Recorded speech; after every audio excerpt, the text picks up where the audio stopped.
Hello दोस्तों, आप सभी का स्वागत है बेरोजगार से सरकारी चैनल में। तो दोस्तों, आज अपने रेलवे ग्रुप डी एग्ज़ाम की हियरिंग थी जो 28 जुलाई की थी। सुबह से बहुत से स्टूडेंट इंतज़ार कर रहे थे क्योंकि जो चेक भी कर रहे थे तो स्टेटस पेंडिंग दिखा रहा होगा। तो फाइनली आज इसकी हियरिंग हुई है और इसमें एक आदेश जारी हुआ है। इस पर आपको डिटेल में चीज़ें वेबसाइट पर भी क्लियर मिल जाएंगी और भी ऑफिशियल वेबसाइट्स के थ्रू सोर्सेज से मिल जाएंगी।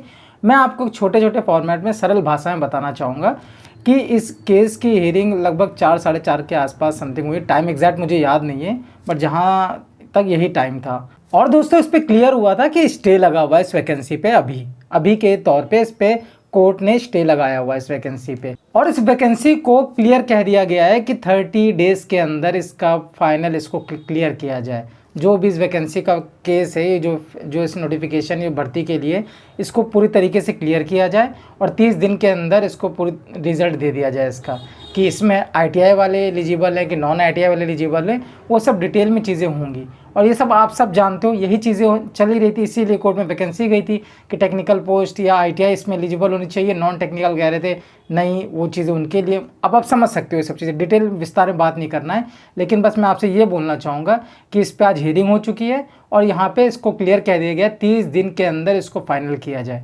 बहुत लंबा समय नहीं, 30 दिन के अंदर फाइनल किया जाए।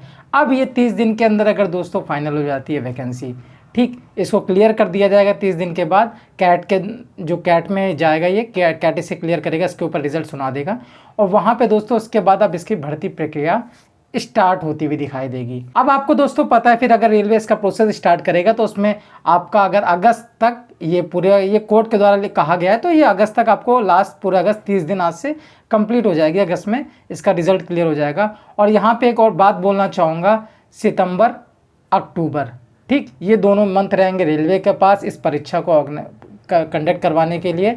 और आप सबको क्लियर होना चाहिए, जो मंथ प्रेडिक्ट किया जा रहा था कि अक्टूबर नवंबर के आसपास, तो वो देखिए अक्टूबर लास्ट या नवंबर, देखिए वही हुआ कि नवंबर तक पूरी संभावना दिख रही थी। क्योंकि कितना लंबा गैप था, उसके बेसिस पे मैं आपसे चीज़ें क्लियर कह रहा था। और भी बहुत शिक्षक कह रहे थे, कुछ लोग कह रहे थे कि स्टे नहीं लगा वैकेंसीज पे, कुछ लोग कुछ और बातें कह रहे थे। तो सब अलग अलग रहता है। देखो, अब कोई एक बात बोलता है, सोशल मीडिया का ये आजकल ज़माना है, तुरंत मार्केट में हाइप बना दी जाती है। कोई अगर बिना डाटा पे भी कुछ बोल देता है, आप उसके मन में हवा में बातें कर दी तो वो हाइप तुरंत बन जाती है। ये चीज़ें क्लियर हैं। अब मैं आपसे ये क्लियर करना चाहूँगा, ये वैकेंसी बहुत इंपॉर्टेंट है दोस्तों, ये एग्ज़ाम बहुत इंपॉर्टेंट है। जो स्टूडेंट्स तैयारी कर रहे हैं उनके लिए बहुत ज़्यादा इंपॉर्टेंट है। इसमें नो इफ नो बट वाला सीन है। आप अगर सोच लो कि आप 40 45 50 में कुछ हो जाएगा, कुछ नहीं। अगर आप ITI से हो, नॉन ITI हो, कुछ नहीं होने वाला। 40-50 पे अगर आप अंदाज़ा लगा के चल रहे हो, उस पर बहुत ज़्यादा है क्योंकि वैकेंसीज बहुत कम है, फॉर्म बहुत ज़्यादा है, ठीक। ITI वालों की संख्या भी बहुत है, 10th वालों की भी बहुत है। ये चीज़ें क्लियर करेंगे और अगर जो रिजल्ट आएगा उसके बेसिस पे तो अब आगे प्रोसेस आपको अलग पता चलेगा कि पूरा ITI बैठ रहा है कि 10th बैठ रहा है कि 50-50 बैठ रहा है। ऐसा तो डिटेल में पता चलेगी जब ऑफिशियल चीज़ें निकल के आएंगी।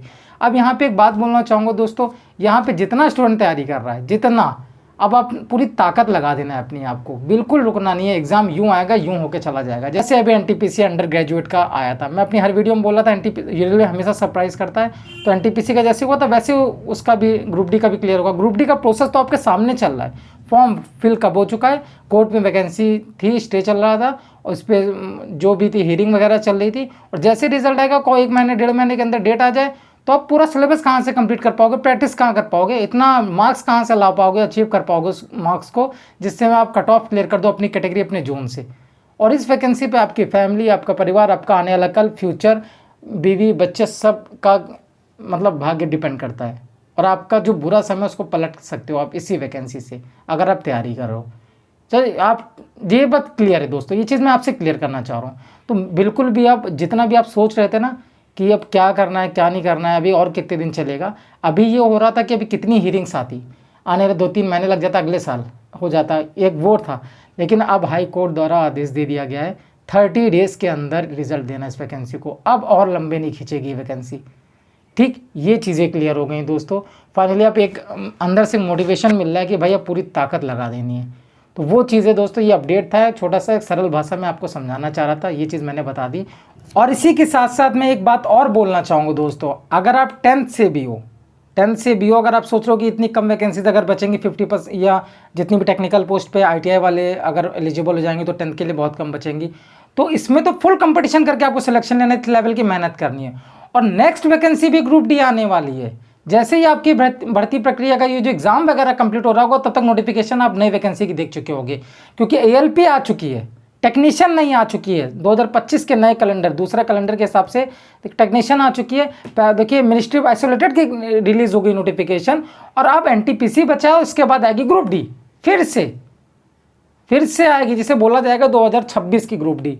ठीक है, तो आप बिल्कुल भी डिमोलाइज मत होना। और उसमें ऐसा फंड कुछ हो या ना हो ये नहीं क्लियर है, उसमें कोई भी नहीं क्लियर है कि उसमें भी आईटीआई पूरा ले जाएगा टेक्निकल, या फिर 10th उसमें 50-50, उसमें नहीं होगा। ये वैकेंसीज को लेके रेलवे ने नोटिस निकाल दी थी, इस वैकेंसी को लेके 19 वाले ग्रुप डी के टाइम 2022 में उस वाली वैकेंसीज में भी एलिजिबल कर दिया था, तब प्रोटेस्ट वगैरह हो गए थे। ठीक, उसके बाद उसने नोटिस निकाल दी थी कि आने वाली वैकेंसी ग्रुप डी की जो भी आएगी उसमें आरटीआई जो है वो अनिवार्य होगा। उस वजह से ये वैकेंसी में दोस्तों आईटीआई नॉन आईटीआई हो गया। अब आने वाले में दोस्तों नहीं है, क्योंकि कोई भी नोटिस रेलवे निकाल के क्लियर कर देगा चीज़ें। उसमें 10th वालों को पूरा अगर फ्री मिल जाएगा कि 10th पूरा एलिजिबल है, तो आपको डिमोलाइज आपको भी नहीं होना है कि वैकेंसी अगर टेक्निकल पोस्ट हट जाएंगे तो बचेगा क्या। आप पूरी ताकत इसमें लगा दो, इसमें तो आपका क्लियर ही है कि निकाल दोगे। उसी के साथ साथ एनटीपीसी नॉन टेक्निकल आ रहा है, 12th तो आपने की होगी, उसमें यह भी नहीं कि पीसीएम होना चाहिए, 12th आपके पास होना चाहिए, वही सेम सिलेबस है, उस पर भी आप लग जाओगे। और उसी के साथ साथ ग्रुप डी तुरंत आ जाएगा, तुरंत नोटिफिकेशन फॉर्म फिल करके। आप कुछ नहीं कि आपके पास कुछ आपके हाथ से चला जा रहा है, ऐसा कुछ नहीं है, सब आपके पास है। अगर सही चीज़ें सोचो लॉजिकल तरीके से तो सब चीज़ें क्लियर हैं। बस ये है समय थोड़ा सा लगेगा ज़्यादा। और जिनके पास आईटीआई है उनके लिए भी ये सोच लो कि अगर आईटीआई एलिजिबल हो जाएगा तो आपको नौकरी लग जाएगी तुरंत, नहीं। वैकेंसीज कितनी और आईटीआई का नंबर कितना है, कितने स्टूडेंट्स हैं आईटीआई के। भाई हर आईटीआई के स्टूडेंट से फाइट करनी पड़ेगी, एक सीट पर कितने आईटीआई वाले फाइट करेंगे। उनको धक्का देके एक सीट से बाहर करना पड़ेगा कट ऑफ से, ताकि वो सीट आपकी हो जाए। तो किसी के लिए कुछ आसान नहीं हुआ है। आज की डेट में अनएम्प्लॉयमेंट, बेरोजगारी इतनी है और सीट्स वैकेंसी इतनी कम आ रही हैं कि इतना फॉर्म पड़ रहा है कि मतलब एक 10th पास वाली वैकेंसीज में बीए वाला भी फॉर्म भर रहा है, बीएससी वाला भी भर रहा है, उसके साथ साथ ग्रेजुएशन की और अलग अलग स्ट्रीम से उनसे भर रहे हैं, 12th वाले भर रहे हैं, और भी उससे पोस्ट ग्रेजुएट वाले फॉर्म मिल दे रहे हैं कि सरकारी नौकरी एक जॉब सिक्योरिटी देती है। आपका मतलब आने वाली पीढ़ी को भी उससे रिलैक्सेशन बहुत अच्छा मिलता है, बहुत अच्छे बेनिफिट्स मिलते हैं। ये चीज़ें क्लियर हैं। रिलैक्सेशन मतलब क्या, आपके बच्चा जो आने वाली पीढ़ी है उसकी एजुकेशन को लेके, उसके मेडिकल एक्सपेंसेस को लेके, भगवान ना करे किसी घर में, लेकिन एक हेल्प सपोर्ट वहाँ मिलता है हर चीज़ों को लेके। और बेनिफिट्स भी, इन्हें आप बेनिफिट्स भी ले सकते हो, जिससे फाइनेंशियल आपकी अगर स्टेबिलिटी बहुत अच्छी रहेगी, फाइनेंशियल बहुत अच्छे रहोगे आप, आपका घर रहेगा तो आपके बच्चे को हर एक अच्छी चीज़, आपकी वाइफ को, आपके पेरेंट्स को, बड़े माँ बाप को सब चीज़ बेस्ट मिल जाएगी। तो ये जॉब सिर्फ 10th पास और ग्रुप डी लेवल 1 की पोस्ट ऐसा नहीं है, सेंट्रल गवर्नमेंट का डिपार्टमेंट है, ये सब चीज़ें होती हैं। तो आप अगर तैयारी कर रहे हो, आप टेक्निकल वाले हो, नॉन टेक्निकल वाले हो, मेहनत तो आपको दबा के करनी पड़ेगी सिलेक्शन, क्योंकि आपको लेना ही लेना है। और कोई भी 10th वाला डिमोलाइज बिल्कुल भी मत होना, डिमोटिवेट बिल्कुल भी नहीं होना, क्योंकि इसमें अगर आपको चांसेस मिल गए नॉन टेक्निकल पोस्टों पे, उसमें आप फोड़ के एक सीट ले लेना। ठीक, क्योंकि आप एसएससी देख लो, एसएससी में इतनी कम पोस्ट निकलती हैं और उसका सिलेबस कितना कठिन और कट ऑफ भी कितनी आ जाती है, लेकिन लोग सिलेक्शन ले रहे हैं। एमटीएस से लेके सीएचएसएल से लेके आप सीजीएल तक देख लो, जीडी तक देख लो, हर तरफ देख लो। ठीक, इतने पॉपुलर पोस्ट हैं, पॉपुलर एग्जाम है, उसमें वैकेंसी कितने नंबर पे निकलती हैं आपको भी पता होना चाहिए। तो आपको डिमोलाइज नहीं होना यहाँ पे। और दूसरी बात, अगर इसमें कुछ स्टूडेंट्स का चांस नहीं भी बन पा रहा है, वो कट ऑफ से उतने लेवल पे नहीं मार्क्स इंक्रीज करके कट ऑफ क्लियर कर पाएँ, तो उनके पास तुरंत ही एनटीपीसी भी है, साथ में एनटीपीसी निकलने आने वाला है, और तुरंत ग्रुप डी फिर आने वाला है। आने वाले 5-6 महीनों के अंदर आपको दिख जाएगा ग्रुप डी की नोटिफिकेशन भी, नया फॉर्म 2026 जिसे बोला जाएगा। ठीक है दोस्तों, तो मैं सबको बोलूँगा हर स्टूडेंट मोटिवेट रहे, हर स्टूडेंट चार्ज रहे पूरी तरीके से, हर एक स्टूडेंट का एक गोल क्लियर होना चाहिए, भटकना नहीं है। अपने जीवन के कुछ समय मैंने भी बर्बाद इसी चीज़ के किए थे। अगर किसी चीज़ में निराशा हो रही, मन मुताबिक चीज़ें नहीं हो रही थी, तो पूरा एग्ज़ाम चेंज कर देना था। रेलवे से एसएससी स्विच कर जाना था, ऐसे बहुत से स्टूडेंट रेलवे से स्टेट स्विच कर गए होंगे, ऐसे बहुत सी चीज़ें। तो जो मैंने अपने टाइम में सीखा वो आपसे बोल रहा हूँ, निराश होने, एक पकड़ लिया कि रेलवे की तैयारी करनी है, एक चीज़ सोच ली है कि सरकारी नौकरी लेनी है, एक चीज़ क्लियर है कि एक सीट पकड़नी है, उस सीट को क्लियर करने के लिए इतने मार्क्स लाने हैं, उतने मार्क्स के लिए अपने आप को तैयार करो। लाइन से जो एग्जाम से नॉन टेक्निकल पोस्टों पे जितने भी आपका 10th है 12th आपके पास होगा, एनटीपीसी में भी एलिजिबल होगे, आपके पास ग्रेजुएशन होगा, आप अंडर ग्रेजुएट एनटीपीसी के लिए एलिजिबल होगे। उसके बाद आपका ग्रुप डी फिर से आने वाला है, उसमें ये सब चीज़ें नहीं होंगी क्योंकि इसके लिए नोटिस निकाली थी। अकल को भी दूसरी नोटिस निकाल ले, नहीं 10th वालों में ग्रुप डी वाले में 10th बैठे, तो चीज़ें समझो ये चीज़ें। ऐसे ही मैं अप्रेंटिसशिप वालों से स्टूडेंट से भी कहूँगा, अप्रेंटिसशिप के स्टूडेंट्स भी बहुत ज़्यादा संख्या में, हर दिन अप्रेंटिसशिप निकल रही है। लास्ट 10 डेज़ में 2 रेलवे के अप्रेंटिसशिप की नोटिफिकेशन निकली है कि अलग अलग जगह के जोन की, वहाँ से अप्रेंटिसशिप कर लो। हर साल अप्रेंटिसशिप का इतना ज़्यादा स्टूडेंट्स आ रहा है, उनका नंबर से इतना बढ़ता चला जा रहा है। वो दिन चले गए कि अगर वो जो रिलैक्सेशन भी मिलता था 25% जो भी मार्क्स वगैरह का जो भी चीज़ें मतलब थी रिलैक्सेशन अप्रेंटिसशिप वालों को, उसका भी बेनिफिट नहीं मिल पाता क्योंकि इतना कंपटीशन हो गया उनके बीच में। उनको नौकरी लेने के लिए, क्लियर करने के लिए कहाँ जाना पड़ रहा है, 50 नंबर आ रहे हैं, 55 आ रहे हैं, तब भी अप्रेंटिसशिप वाला जो सीरियस स्टूडेंट है वो भी डाउट में, क्या इतने में मैं सीट पा पाऊँगा। उसको मालूम है कि कोई चांस नहीं लेना है, खींचना है स्कोर को 60-65 ऊपर ले जाना है, क्योंकि कंपटीशन हर एक पोस्ट हर एक कैटेगरी में है। तो दोस्तों आशा करता हूँ जो चीज़ें मैंने आपको बताई वो समझ में आई होंगी, चीज़ें क्लियर हुई होंगी। उसी के साथ में आज अपना डे टास्क जो अपना डे 12 का वो क्लियर करना चाहूँगा। वीडियो का पहला पार्ट स्टूडेंट्स का डाउट्स, स्टूडेंट्स के लिए अपडेट के लिए कवर करता हूँ 50%। उसके बाद में टास्क देता हूँ। डेली टास्क इस चैनल पे हम लोग चला रहे हैं प्रिपरेशन, वो टॉपिक्स इन टास्क में दिए जाते हैं जिनका जो वेटेज एग्ज़ाम में हर एक शिफ्ट में क्वेश्चंस आए हैं। 2018 में, 19 में, एएलपी में आपका जो लेटेस्ट रेलवे के एग्ज़ाम्स हुए हैं, एनटीपीसी हुआ है, टेक्नीशियन हुआ है, ठीक, जितने भी रेलवे एग्ज़ाम्स हुए, मिनिस्ट्री आइसोलेटेड होगा, मतलब हर चीज़ों सारे एग्ज़ाम्स के railway new pattern old pattern सबको देखते हुए पूरा हर चीज़ क्लियर करते हुए।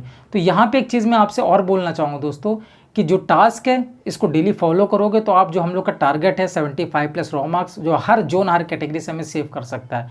इस बार जो बहुत से स्टूडेंट सोच रहे हैं कट ऑफ कम जाएगी, नहीं, मैंने बोल दिया ना, चांस लेना ही नहीं है। कुछ जोन में तो इतना टच कर जाएगा, 80 टच करेगा, 80+ टच कर जाएगा कुछ जोन में। टेक्नीशियन का हल देखा था क्या था, तो ये चीज़ें क्लियर होनी चाहिए। तो आज जो हमारा डे 12 का टास्क है, जो हम लोग ने टाइम एंड वर्क कल क्वेश्चन का कंसेप्ट क्लियर किया था, बेसिक फॉर्मूला किया था, टाइप 1 के क्वेश्चन बनाए थे, टाइप 2, और जिन्होंने टाइप 1, टाइप 2, टाइप 3 नहीं बनाए थे वो बना लेना, वरना आज हम लोग को करना है PYQ क्वेश्चंस। PYQ बनाने हैं टाइम एंड वर्क के, ठीक, जो रेलवे में अभी तक आए हैं। 18 की शिफ्ट्स के आप लगा सकते हो या फिर 19 के शिफ्ट के लगा सकते हो। उसी के साथ में ये बोलना चाहूँगा, कल हम लोग का साइंस में था force and law of motion, वो चैप्टर अगर किया था उसका आज हमको रिवीजन करने और उसका हमें क्वेश्चंस बनाने हैं। प्रीवियस ईयर जितने आए तो इस टॉपिक से उनको देखना है।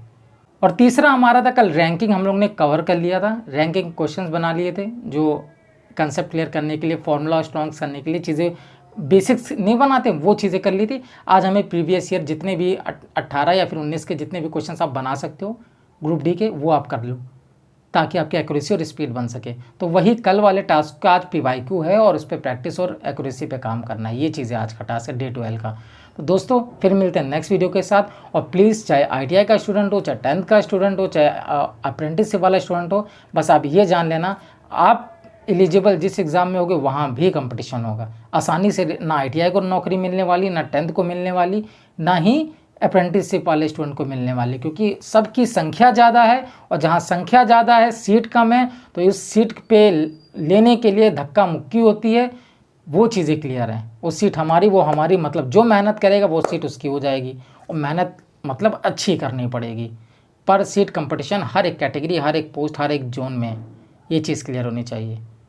हम अपना ध्यान रखें, अच्छे से मेहनत करें और बिल्कुल चार्ज रहें, मोटिवेट रहें। वैकेंसीज भी रेलवे हर साल दे रहा है, बैक टू बैक नया कैलेंडर के हिसाब से भी देना स्टार्ट कर दी। टेक्नीशियन ALP दे चुका है और मिनिस्ट्री आइसोलेटेड, अब NTPC और ग्रुप डी की बारी है देने की। जय हिंद, जय भारत।